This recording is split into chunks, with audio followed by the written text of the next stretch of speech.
அனைவருக்கும் வணக்கம். நேத்து நைட்ல இருந்து சமூக ஊடகங்கள்ல நிறைய நண்பர்கள் ரொம்ப பரபரப்பா, கொஞ்சம் பேர் கடுப்பா, கொஞ்சம் பேர் உற்சாகமா, கொஞ்சம் பேர் வந்து கொஞ்சம் ஹார்ட் புரோக்கனா, கொஞ்சம் பேர் கொஞ்சம் வெறுப்பாயி இப்படிலாம் விவாதிச்சுட்டு இருக்கிற ஒரு விஷயம் என்னன்னா, சாணக்கியா சேனல்ல வெளிவந்த ஒரு சர்வே. பாண்டே அவர்கள் தொகுத்து வழங்குறாரு. இன்னைக்கு தேர்தல் நடந்தால், தேர்தலுக்கு இன்னும் 6 மாசம் இருக்குது. இந்த நிலையில இன்னைக்கு தேர்தல் நடந்தால் யார் ஆட்சி அமைப்பார்கள் அப்படின்ற ஒரு கான்செப்ட்ல அவங்க ஒரு சர்வே நடத்தியிருக்காங்க. அதுல பல்வேறு கேள்விகள் முதல்ல கேட்டிருக்காங்க. நம்ம திராவிட மாட்டோடைய பர்ஃபார்மன்ஸ் எப்படி இருக்குது, அப்பா ஸ்டாலின் அவர்களுடைய பர்ஃபார்மன்ஸ் எப்படி இருக்குது, அப்புறம் அவருடைய மகன் உதயநிதி ஸ்டாலின் அவருடைய பர்ஃபார்மன்ஸ் எப்படி இருக்குதுன்னுலாம். அதுல உதயநிதி அவர்கள் பத்தி கேட்ட கேள்விக்கெல்லாம் வந்து 65% பேர் அடே அப்பா அமோகம், அவ்வளவு கொடூரம் அப்படின்ற மாதிரி சொல்லியிருக்கிறாங்க. கடுமையான ஒரு அதிருப்தி. உதயநிதி துணை முதலமைச்சராக அவருடைய செயல்பாடுகள் இருக்குது அப்படின்னு சொல்லி வந்திருக்குது அப்படின்ட்டு அவங்க சொல்லியிருந்தாங்க. அது போக மத்திய அரசுடைய செயல்பாடுகள், ஜிஎஸ்டி வரி குறைப்பு இதெல்லாம் பத்திலாம் கூட எடுத்திருந்தாங்க. நமக்கு அதெல்லாம் அவ்வளவு முக்கியம் கிடையாது. மேட்ரு என்ன, தேர்தல் நடந்தால் யார் ஆட்சி அமைப்பாங்க அப்படின்றதுதான் இந்த சர்வேவுடைய நோக்கம். அதை சொல்லுங்கப்பா அப்படின்ற மாதிரி எல்லாருமே பார்த்துட்டு இருந்தாங்க. அப்ப செகண்ட் எபிசோட்ல அதை அவங்க சொல்றாங்க. ரைட்டு. அந்த ரிசல்ட் வந்து எல்லாருமே சோசியல் மீடியாவில் பார்த்துருப்பீங்க. டக்குன்னு போட்டுறேன், நீ இதை காட்டாம ரொம்ப நேரம் பேசிட்டு இருப்ப அப்படின்பீங்க. இந்த பாருங்க, இதுதான். அதாவது நாம் தமிழர் ஆட்சி அமைக்கும்னு சொல்லி 5 விழுக்காடு பேரும், தாவேக ஆட்சி அமைக்கும்னு சொல்லி 20 விழுக்காடு பேரும், திமுக ஆட்சி அமைக்கும்னு சொல்லி 36 விழுக்காடு பேரும், அதிமுக பாஜக கூட்டணி ஆட்சி அமைக்கும்னு சொல்லி 39 விழுக்காடு பேரும் சொல்லியிருக்கிறாங்கன்றதுதான் பாண்டே அவர்களுடைய சாணக்கியா சேனல் சொல்லக்கூடிய அந்த ரிசல்ட்டை அவங்க என்ன லாஸ்ட்ல என்ன சொன்னாங்களோ அதை நான் முதல்ல சொல்லிட்டேன். இப்ப நம்ம டிஸ்கஸ் பண்றதுக்கு நிறைய விஷயம் இருக்குது. பாண்டேவே சொல்லிட்டாருன்னு சொல்லி தூக்கி நன்ட்டேன், நீ அதிமுக தான் ஜெயிக்கும்னு உருட்ட போற அப்படின்ட்டு. அப்படிலாம் ஒண்ணுமே யாரும் உருட்ட வேணாங்க. முதல்ல ஒரு சர்வேவை எப்படி பார்க்கணும் அப்படிங்கிறத நம்ம புரிஞ்சுக்கலாம். ஏன் இதை நான் சொல்றேன் அப்படின்னா, இனிமே அடுத்த 6 மாசத்துக்கு நம்மள இப்படித்தான் எல்லாரும் சர்வேன்னு சொல்லி ஒரு கம்பெனியும் வரும். நம்ம நண்பர்களும் எடுத்துட்டு தான் இருக்கிறாங்க, அவங்களுக்கும் வரும். இல்ல நானே எடுத்தனாலும் கூட சரி, பொதுவா சர்வேக்களை எப்படி பார்க்கணும்னு மக்கள்கிட்ட ஒண்ணு சொல்லிடுறேன். 2 மாதிரி சர்வே நடக்குங்க. ஒண்ணு, கட்சிகள் இருக்கு இல்லையா, அவங்களுக்கு சாதகமா நரேட்டிவ் செட் பண்ணணும் அப்படின்றதுக்காக ஒரு ஏஜென்சியை, ஒரு டீமை ஹையர் பண்ணி அல்லது ஒரு சேனலை ஹையர் பண்ணி ஒரு சர்வே எடுங்க, அது என்ன நம்பர் வருதுங்கிறது மேட்டர் அல்ல, எண்ட் ஆஃப் த டே கொஞ்சம் அப்படி இப்படின்னு மார்க் கொஞ்சம் முன்ன பின்ன போட்டு அப்படி காட்டிருங்க. ஒரு நரேட்டிவ் முன்கூட்டியே இவங்க தான் ஜெயிப்பாங்க அப்படிங்கிற மாதிரியான மனநிலை கிரியேட் பண்றது, ஜெயிக்கிற கட்சிக்கு ஓட்டு போடணும் அப்படிங்கிற மக்களுக்கு அந்த சைக்காலஜிக்கலா போயிட்டு இம்பாக்ட் பண்ணும் அப்படின்றதுக்காக பண்ண வைக்கிறது சில நிறுவனங்கள் பண்ணும், சில கட்சிகள் பண்ணும். Okay right. இன்னும் சில நிறுவனங்கள் இருக்குது, அவங்களுடைய பேஷனுக்காக எடுப்பாங்க. அதாவது ரெப்புடேஷனுக்காக. நாங்க சொல்லிட்டே இருக்கிறோம், நாங்க ஒரு 10 வருஷமா இந்த நிறுவனத்தை நடத்துறோம், 10 வருஷமாவும் எவ்வளவு முடியுமோ அவ்வளவு ஜென்யூனா நாங்க ட்ரை பண்றோம், அக்யூரசி வந்த வரைக்கும் மகிழ்ச்சி, ஆனா நாங்க எங்க எஃபோர்ட்டை வந்து ஜென்யூனா தான் போடுவோம், ஏன்னா எங்கள் மேல நம்பகத்தன்மை அப்படின்றது இருக்கணும், அதை காப்பாத்திக்கிறதுக்காக நாங்க எடுக்கிறோம் அப்படின்னு சில நிறுவனங்கள் இருக்குது. இதையும் எப்படியா பிரிச்சு பாக்குறது அப்படின்னா, எப்படியும் பிரிச்சு பார்க்க முடியாது. எல்லாருமே ஜென்யூனா எடுக்கிறதா தான் சொல்லுவாங்க. அதுக்கு மேல வந்து பாத்தீங்கன்னா, நமக்கு ஒரு பல்ஸ் இருக்கும், நமக்கு ஒரு கள நிலவரம் பத்தின ஒரு புரிதல் இருக்கும். அதுக்கு ஓரளவுக்கு மேட்ச் ஆகுதா அப்படின்றத பார்த்து சாட்டிஸ்ஃபை ஆகிக்க வேண்டியதுதான். ஆமா, அதனால இவங்களை நம்பலாம் அப்படின்ட்டு யாருக்குமே சர்டிஃபை பண்ண முடியாது. இந்த அக்யூரசியை நம்ம எப்படி ஓரளவுக்கு நம்ம கெஸ் பண்ணலாம், எப்படி ஓகே இவங்க இப்படி போட்டிருக்காங்க, இதுல எத்தனை பர்சன்டேஜ் வரைக்கும் அக்யூரசி இருக்கிறதுக்கு ஒரு வாய்ப்பு இருக்கு அப்படின்னா 2 விஷயங்களை பார்க்கணும். இப்போ ஒரு விஷயம் எடுத்துக்கலாம். இப்ப பாண்டே அவர்கள் சொல்லியிருக்காருல, 39% ஏடிஎம்கே, 36% டிஎம்கே, 20% டிவிகே, 5% என்டிகே அப்படின்ட்டு. ஓகே, இவங்க எத்தனை சாம்பிள்ஸ் எடுத்தாங்க தமிழ்நாடு முழுக்க அப்படின்னு ஒரு கேள்வி வரும் இல்லையா? அதுக்கு பாண்டே அவர்கள் சொல்லக்கூடிய பதில், 3000 சாம்பிள்ஸ் எடுத்தோம். தமிழ்நாட்டில் இருக்கக்கூடிய வாக்காளர்களுடைய எண்ணிக்கை 6 கோடி கிட்டத்தட்ட. அதுல 3000 பேர்கிட்ட கேட்டு இந்த முடிவுகள் வந்திருக்குன்னு சொல்றாங்க. எப்படிங்க 6 கோடி வாக்காளர்களுடைய பல்ஸை 3000 பேர்கிட்ட கேட்டு நீங்க முடிவு பண்ணலாமா அப்படின்ற ஒரு கேள்வி எடுத்து வச்சா, பதிலுக்கு அவங்க என்ன சொல்றாங்க, 10 வருஷமா எங்க டீம் இப்படிதான் நாங்க பண்ணிட்டு இருக்கோம், எங்களுடைய சக்சஸ் ரேட், எங்களுடைய அக்யூரசி ரேட் 95%, அதனால எங்களுக்கு அந்த மேத்தமெட்டிக்ஸ் தெரியும், இதை வச்சே நாங்க கெஸ் பண்ணிடுவோம் அப்படின்ட்டு அவங்க கிளைம் பண்றாங்க. எப்படி அப்படின்னு ஒரு கேள்வி வரலாம். நான் இப்படி ஒரு இன்னொரு அண்டர்ஸ்டாண்டிங், ஒரு சர்வே எப்படி புரிஞ்சுக்கிறதுன்றதுக்கான ஒரு அண்டர்ஸ்டாண்டிங்காக உங்களுக்கு சொல்றேன். இப்போ 2 லட்சம் பேர்கிட்ட நாங்க எடுத்தோம் அப்படின்னு சொல்லி ஒரு நிறுவனம் வருது. அந்த 2 லட்சம் சாம்பிள்ஸ் எடுத்தாங்கல்ல, அந்த 2 லட்சம் பேர்ல எத்தனை பேரு எந்தெந்த சமூகத்தை சேர்ந்தவங்க, அதாவது ஒருத்தரை குறிப்பிட்டு இவர் இந்த சமூகம் சொல்ல தேவையில்ல, அதாவது பர்சன்டேஜ் வைஸ் அதே சமூகங்கள் தமிழ்நாட்டுல ஆல்மோஸ்ட் ஒரு சமூகமும் எவ்வளவு இருக்கும்னு சொல்லி ஒரு அப்ராக்சிமேட் வேல்யூ இருக்குது இல்ல, அந்த அப்ராக்சிமேஷன் அந்த வேல்யூக்குள்ள அவங்க எடுத்த அந்த 2 லட்சம் பேருக்குள்ள கரெக்டா பிரிஞ்சு பிரிஞ்சு வருதா? கிறிஸ்தவர்கள் எத்தனை பேர், இஸ்லாமியர்கள் எத்தனை பேர், பெண்கள் எத்தனை பேர், ஆண்கள் எத்தனை பேர், இதெல்லாம் அது புதிய வாக்காளர்கள் எத்தனை பேர், இது இருக்குல்ல, இதுவும் கரெக்டா ரியாலிட்டியில இருக்கிற அந்த ரேஷியோலயே அந்த 2 லட்சத்துக்குள்ளேயும் அதே ரேஷியோ வருதா? அது அக்யூரசிக்கு இன்னொரு முக்கியமான விஷயம். மூணாவது இன்னொரு விஷயம் என்ன அப்படின்னா, கடந்த முறை வாக்களிச்சாங்க இல்லையா, கடந்த தேர்தல் நடந்திருக்கும், அந்த தேர்தல்ல யார் யாருக்கு வாக்களிச்சாங்கன்னு ஒரு கணக்கு இருக்குல்ல, ஒரு கட்சியும் ஒரு ஓட் பர்சன்டேஜ் வாங்குச்சு இல்ல, அதே பர்சன்டேஜ் அளவுல தான் இந்த 2 லட்சம் பேர்கிட்டையும் வந்திருக்கு. அதாவது இன்னும் புரியுற மாதிரி சொல்லணும் அப்படின்னா, கடந்த நாடாளுமன்ற தேர்தல்ல திமுக 47 விழுக்காடு வாங்குச்சு. இப்ப இங்க 2 லட்சம் பேர்ட்ட எடுக்கிறாங்க அப்படின்னா, இந்த 2 லட்சம் பேருக்குள்ள கரெக்டா 47% பேர், அது 45 ஆகவோ 48 ஆகவோ இருக்கலாம், பிரச்சனை இல்லை. அந்த 45 to 48க்குள்ள அந்த நம்பர்ஸ் ஆஃப் பீப்புள் போன தடவை திமுக ஓட்டு போட்டவங்களா இருக்கணும். அப்பதான் இப்ப என்ன சொல்ல வராங்க அப்படின்றது தெரியும். அதே மாதிரி போன தடவை அதிமுக, பாஜக இவங்க எல்லாம் எவ்வளவு வாங்கினாங்க, நாம் தமிழர் எவ்வளவு வாங்குச்சு, அந்த நம்பர்ஸ் இருக்குல்ல, இந்த 2 லட்சத்துக்குள்ளேயும் பாத்தீங்கன்னா கரெக்டா அந்த ரேஷியோ செட் ஆகி வந்துச்சுன்னா தான் போன தடவை இவங்களுக்கு போட்டிருக்காங்க, இந்த தடவை இவங்க இத்தனை பேர் மாத்தி போட போறாங்கன்ற ஒரு புரிதல் வரும்.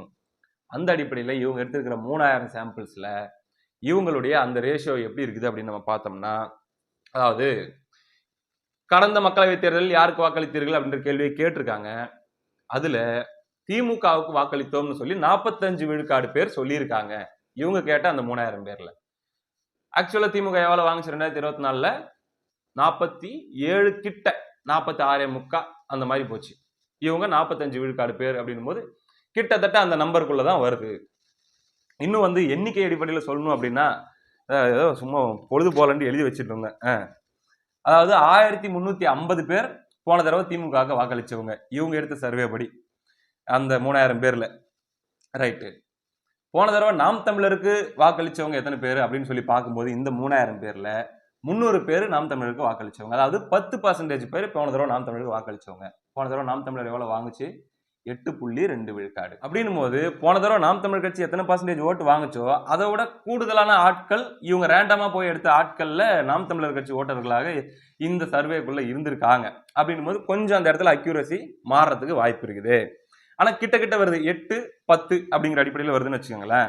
அடுத்து பாஜக 16% பேரு இவங்க இப்ப எடுத்த 3000 பேருக்குள்ள போன தடவை ஓட்டு போட்டவங்கல 16% பேர்னு சொல்றாங்க. அப்போ 18 வாங்குச்சு பாஜக கூட்டணி. இதுல 16% பேர் சொல்லியிருக்காங்கன்னா அதுவும் கிட்ட. அதிமுக போன தடவை 23% வாங்குச்சு. இதுல சொன்னவங்க பாத்தீங்கன்னா 29% பேர் போன தடவை அதிமுக ஓட்டு போட்டுன்னு சொல்லியிருக்காங்க.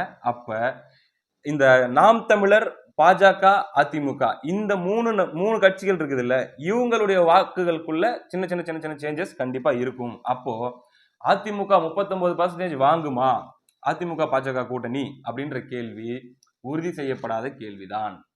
அது 39ஆகவும் இருக்கலாம், 36ஆகவும் இருக்கலாம், 35ஆகவும் இருக்கலாம், 37ஆகவும் இருக்கலாம். சம்வேர் அப்படி வரும், 35லிருந்து 39க்குள்ள அப்படிங்கிற அடிப்படையில் வரும். ஏன்னா இந்த மூணுமே போன தடவை இவங்க வாங்கின ஓட்டுகளுக்கு எக்ஸாக்ட் நம்பர் மேட்சிங் இல்லை. ஆனா திமுக அது எக்ஸாக்ட் மேட்சிங் கிட்டத்தட்ட வந்துருச்சு, 47-45. இப்ப இந்த இடத்துல பாத்தீங்கன்னா டிராப் அப்படிங்கிறது திமுக 36% போயிருக்குது அப்படின்னு சொல்லி இவங்க சொல்றாங்க. இந்த 2026 தேர்தலில் 6 மாசம் இருக்கக்கூடிய நிலையில இப்ப திமுக 36% வந்திருக்கு அப்படின்ற மாதிரி இவங்க சொல்றாங்க. அப்படின்னா திமுக கூட்டணி எக்ஸாக்டா நம்மளால தெளிவா புரிஞ்சிக்க முடியுது. கட்டாயமாக இவங்க சொல்றது இப்படியே நடக்குதோ இல்லையோ, அதிமுக 39% வாங்குதோ இல்லையோ, நாம் தமிழர் 5% வாங்குதோ இல்லையோ, தாவேகா 20% வாங்குதோ இல்லையோ, ஆனா திமுக கட்டாயமாக தன்னுடைய வாக்குகளில் எத்தனை பர்சன்டேஜ்? 11% இழந்திருக்கிறது. 2024 ஒப்பிடும்போது 2026ல இப்ப வரைக்கும் 11% பறிகொடுத்திருக்கிறது. யாருகிட்ட பறிகொடுத்திருக்கிறது அதை நம்ம இன்னும் எக்ஸாக்டா சொல்ல முடியாது. 11, அதாவது 9லிருந்து 11% பறி கொடுத்திருக்குது திமுக கூட்டணி, இப்படி கூட எடுத்துக்கலாம். ஏன்னா 47 இங்க 45 அப்படின்னும் போது ஏங்க நம்பர்ஸ் ரொம்ப குழப்புதா? ஒன்றும் பெருசா குழப்பாதுன்னு நினைக்கிறேன். நீங்க அப்படியே ஃபாலோ பண்ணிட்டு வரீங்க, ஓரளவுக்கு புரியுற மாதிரி தான் சொல்லிட்டு இருக்கிறேன்னு நினைக்கிறேன். அப்போ எது உண்மையோ இல்லையோ இங்க இருக்கக்கூடிய நம்பர்ஸ்ல எது எக்ஸாக்டா இருக்கிறதுக்கு வாய்ப்புகள் இருக்கோ இல்லையோ, இப்ப தாவேக்கா 20ன்னு இருக்கிறது, அது 20ல இருந்து 25ஆவும் இருக்கலாம், 20ல இருந்து 15ஆவும் இருக்கலாம். எப்படி தாவேக்கா போடக்கூடிய கேண்டிடேட்ஸை மையப்படுத்தி இருக்குது, அவங்க எப்படி பூத் லெவல்ல வேலை செய்ய போறாங்க, தாவேக்காவுடைய கிரவுண்ட் லெவல் ஒர்க் அடுத்து எப்படி இருக்க போகுது, விஜய் அவருடைய பரப்புரை எப்படி இருக்க போகுது, இதெல்லாம் பொறுத்து இப்படியும் போலாம் அப்படியும் போலாம். அண்ணா திமுகவும் அதே மாதிரிதான் 39% நீங்க சொல்லியிருக்காங்க அப்படின்னா, நான் தான் சொன்னல, அது இங்க இருந்து பின்னாடி 4%-ஆ இருக்கலாம், முன்னாடி 4%-ஆ இருக்கலாம். இந்த மாதிரி தான் இருக்கும். ஆனா ஆளுங்கட்சி திமுக இழந்ததை மறுபடியும் ரீகெயின் பண்றது அப்படிங்கிறது அவ்வளவு சாத்தியமா இருக்க போதா அப்படிங்கிறது மிகப்பெரிய கேள்விக்குறி. ஏன்னா அடுத்தடுத்து இடியிலிருந்து எல்லா வெடியும் அடுத்தடுத்து வெடிச்சுக்கிட்டே இருக்க போகுது அப்படின்னும் போது திமுக இங்க இருந்து அடுத்த ஸ்டெப் அவங்களுக்கு வந்து மொமெண்டம் கிரியேட் ஆகுமா அப்படிங்கிறது மிகப்பெரிய கேள்விக்குறி. இந்த ஆண்டு சென்னையில வேற வந்து பாத்தீங்கன்னா பெரிய அளவுல மழை அப்படின்லாம் இருக்குன்ற மாதிரிலாம் சொல்றாங்க. ஹோப்ஃபுல்லி என்னை பொறுத்தவரைக்கும் அதாங்க, அரசியலுக்காக இது வரணும், எல்லாரும் கஷ்டப்படணும், அதனால திமுக ஒரு கெட்ட பேர் வரணும் அப்படிங்கிற எண்ணம்லாம் இல்லைங்க. மக்கள் எல்லாம் பாதுகாப்பா இருக்கணும், சேஃபா இருக்கணும், அது இருந்தா போதும் அப்படிங்கிறது. ஆனா சாதாரண மழை வந்தாலே இங்க பல்ல இழிச்சிருது. அந்த 4000 கோடி ப்ராஜெக்ட் விஷயம் சென்னை மக்கள், வழக்கமா சென்னை தான் திமுகவுடைய கோட்டை அப்படின்னு சொல்லப்படுது இல்லையா, இதுல சென்னை மக்களே கடும் கோவத்துல திமுக இருக்கிறாங்க. கடைசியாக டிசம்பர்ல வந்து சுமாரான மழை பெஞ்சுனா கூட அடுத்த மாசம் இன்னும் சென்னையில திமுக மீதான வெறுப்பும் கோபமும் பயங்கரமா அதிகமாகும். விஜய் அவர்களுடைய இம்பாக்ட் சென்னையில பயங்கரமான டேமேஜை திமுகவுக்கு ஏற்படுத்த போகுது. திமுகவின் கோட்டை சென்னை உடைய போகிறது. அதுக்கு முக்கியமான காரணமாக தாவேக்கா இருக்கும் அப்படின்ற மாதிரிலாம் கூட சொல்றாங்க. இதெல்லாம் ஒரு பக்கம் இருக்கட்டும். ஆக மொத்தத்துல பாண்டே அவர்களுடைய இந்த ஒரு சர்வே மூலமாக நம்ம என்ன டேக் அவே எடுத்துக்கலாம் அப்படின்னா, அப்ராக்சிமேட்லி ஒரு 7லிருந்து 10 விழுக்காடு வாக்குகளை திமுக 2024, 2021, 2019 ஒப்பிடும்போது இப்பொழுது இழந்திருக்கிறது அப்படிங்கிறத மட்டும் நம்ம துல்லியமாக நம்மளால் புரிந்து கொள்ள முடிகிறது. அதுபோக அதிமுக கடந்த தேர்தல்களோடு ஒப்பிடும்போது சிக்னிபிகண்டான நம்பர்ஸ் இன்க்ரீஸ் ஆயிருக்குது அப்படிங்கிறத புரிஞ்சுக்க முடியுது. நாம் தமிழர் கட்சி எக்ஸாக்டா என்ன அப்படின்னு நம்மளால சொல்ல முடியல அப்படின்னாலுமே அடுத்த 6 மாத செயல்பாடுகள் பொறுத்து அதை பத்தி ஒரு முடிவுக்கு வரலாம் அப்படிங்கிறத நம்மளால புரிஞ்சுக்க முடியுது. தாவேக்கா பயங்கரமான ஒரு தாக்கத்தை களத்தில் ஏற்படுத்தி இருக்கிறது. எல்லாருமே அதான் சொல்றாங்க. நான் இவங்கள வந்து நான் மீடியா மூலமா பார்த்தேன். அது போக இப்ப சர்வேஸ் எல்லாம் போயிட்டு இருக்குது இல்லையா, இவங்க பல பல நிறுவனங்கள் கிட்ட நான் பேசியும் பார்த்தேன். அப்படி பேசும்போது எல்லாருமே தாவேக்கானும் போது பயங்கரமா இருக்குயா, பயங்கரமா இருக்கு. ஆனா என்ன கடைசி நிமிஷத்துல இது என்னவா மாறும், அந்த பூத் லெவல் ஒர்க்னு ஒண்ணு வருது இல்ல, தொகுதியில ஹெவி வெயிட்ஸ் வேட்பாளரா போடுறது அப்படின்றது இருக்குது இல்ல, இந்த மாதிரியான விஷயங்களால முன்ன பின்ன மாறலாமே தவிர விஜய் பேருக்கு தாவேக்கா அப்படிங்கிற கட்சிக்கு பயங்கரமான எதிர்பார்ப்பு இருக்குது. வழக்கமா வரக்கூடிய அந்த 3வது அணி அப்படிங்கிறது எப்படி ஒரு மாதிரி அப்படி கண்டுக்காம போகுமோ அந்த மாதிரி இந்த வாட்டி தாவேக்கா போறதுக்கான வாய்ப்பு இல்லை. பெரிய தாக்கத்தை ஏற்படுத்துவாங்க. ஆனா அவங்க ஏற்படுத்துற தாக்கம் என்பது பெரும்பாலும் திமுகவுக்கு தான். ஏன்னா இப்போ பாண்டே அவர்களுடைய இந்த கருத்து கணிப்பு படியே பாத்தீங்கன்னா, திமுக 11 விழுக்காடு வாக்குகளை இழந்திருக்குது இல்லையா, அந்த 11 விழுக்காடு வாக்குகள்ல எத்தனை வாக்குகள் அதிமுகவுக்கு போயிருக்கும், எத்தனை வாக்குகள் தாவேக்காவுக்கு போயிருக்கும், எத்தனை வாக்குகள் நாம் தமிழருக்கு போயிருக்கும் அப்படின்னு நம்ம ஸ்பிளிட் பண்ணி பார்த்தோம் அப்படின்னா பெரும்பான்மையான வாக்குகள் தாவேக்காவுக்கு தான் போயிருக்குது. அதாவது போன தடவை திமுகவுக்கு ஓட்டு போட்டவங்கல பல பேர் இந்த தடவை தாவேக்காவை தேர்ந்தெடுக்கிறாங்க. இது திமுகவுக்கு ரொம்ப ரொம்ப ஒரு டேஞ்சரான ஒரு சைன். ஒரு வகையில் அதிமுகவுக்கு ஒரு நல்ல செய்தி என்னன்னா, அவங்களுக்கு ஓட்டு போட்டவங்க மட்டுமே அவங்களுக்கு போட்டாலே போதும். அதிமுக பிளஸ் அந்த என்டிஏ அலைன்ஸ்ல அவங்களுக்கு ஓட்டு போட்டவங்கள ஒரு 90-95% ஓட்டர்களை அவங்க தக்க வச்சுட்டா போதும், கவர்மெண்ட்டை ஃபார்ம் பண்ணிடலாம், அல்லது வந்து பெரிய தாக்கத்தை ஏற்படுத்தலாம், திமுக வீழ்த்திடலாம் அப்படிங்கிற மாதிரியான ஒரு பாசிட்டிவ் சைன் அவங்களுக்கு இருக்குது. ஆன்டி இன்கம்பன்சி ஓட்டை விஜய் எடுத்துட்டு போனா கூட பெருசா டேமேஜ் இருக்காது. விஜய் அவர்கள் ஒரு பவர்ஃபுல்லான ஃபோர்ஸா வருவாரு. ஆனா திமுக அதிகாரத்துக்கு வராது அப்படிங்கிற மாதிரியான ஒரு ட்ரெண்டை நோக்கி இது நகர்றதை நம்மளால புரிஞ்சிக்க முடியுது. பார்க்கலாம், அடுத்தடுத்த சர்வேக்கள்லாம் வரும் என்ன ஏதுன்னு. ஏற்கனவே முதல்ல சொன்ன மாதிரி தான், சர்வே என்பது ஒரு இந்த மாதிரி ஒரு பார்வை, ஓகே இப்படியா, சரி ரைட், நெக்ஸ்ட் யார் என்ன சொல்றீங்க பார்ப்போம் அப்படின்ற அளவுல எடுத்துக்கிறது நம்ம கிட்னிக்கு நல்லது, ஹெல்த்தியா இருக்கும்.